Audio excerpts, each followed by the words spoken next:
దాదాపు 9 సంవత్సరాల తర్వాత మెగాస్టార్ ఫైనల్ గా అభిమానుల కోరిక తీరుస్తున్నారు.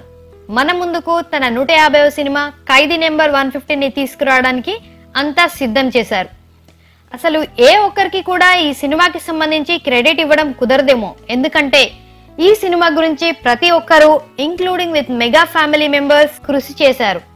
Producer Ram Charan, costume designer Susmita, ఇంకా director VV Vinayak, music director Devi Sri Prasad, ఇలా ఒకరేంటి అందరూ సినిమా కోసం కష్టపడ్డారు. కాజల్ అగర్వాల్ చిరు కాంబినేషన్ ఎలా ఉండబోతుంది అనేది కూడా ఈ మూవీపై ఎక్స్పెక్టేషన్స్ పెంచడానికి ఒక కారణం.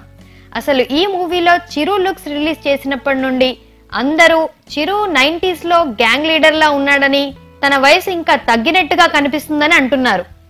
ఇంకా మెగాస్టార్ డాన్స్ ల విషయానికి వస్తే తన మునుపటి చిత్రాల కన్నా కూడా డాన్స్ దీంట్లో ఇరగదీశాడని చెప్తున్నారు చిత్ర యూనిట్ అంతా.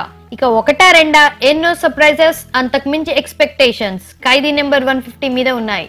మరి సినిమా రిలీజ్ సంక్రాంతి 2017కి. మెగాస్టార్ చిరు 150వ సినిమాతో వస్తుంటే మన నందమూరి బాలయ్య తన 100వ చిత్రాన్ని కూడా సంక్రాంతికే రిలీజ్ చేయడానికి అంతా సిద్ధం చేశారు.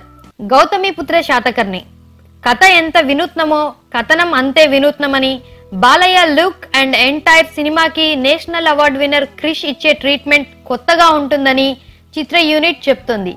దీనిలో Balayya powerful look and dialogues, Balayya Shriya combination, legendary actress Hema Malini presence, ఇంకా ఎంతో మంది మన favourite artist. War scenes, action, emotion, sentiment, romantic scenes ఒకటేమిటి, గౌతమిపుత్ర శాతకర్ణిలో అన్ని హైలైట్సే. నిజానికి మనం వెండితెర మీద చూడాలనుకునే ఎపిక్ మూవీస్ లో ఇది ఒకటిగా నిలుస్తుంది అనడంలో అతిశయోక్తి లేదు. ఈ మూవీని కూడా 2017 సంక్రాంతికే రిలీజ్ చేస్తున్నారు. అయితే ఈ 2017 సంక్రాంతికి ఒక స్పెషల్ ఇంపార్టెన్స్ ఉంది. అదేమిటంటే చిరంజీవి బాలయ్య చిత్రాలు సంక్రాంతికి రిలీజ్ అయినవి ఇప్పటి వరకు 7 సినిమాలు వచ్చాయి. ఇది 8వ సినిమా. అయితే 8వసారి గెలుపు ఎవరిదవుతుందో చూడాలి. మరి గౌతమిపుత్ర శాతకర్ణి, ఖైదీ నెంబర్ 150 ఈ 2 సినిమాలలో మీరు ఏ మూవీ కోసం వెయిట్ చేస్తున్నారో, ఏ మూవీని చూడాలనుకుంటున్నారో ఈ వీడియో కింద మీ అభిప్రాయాన్ని కామెంట్ రూపంలో తెలియజేయండి. Thanks for watching.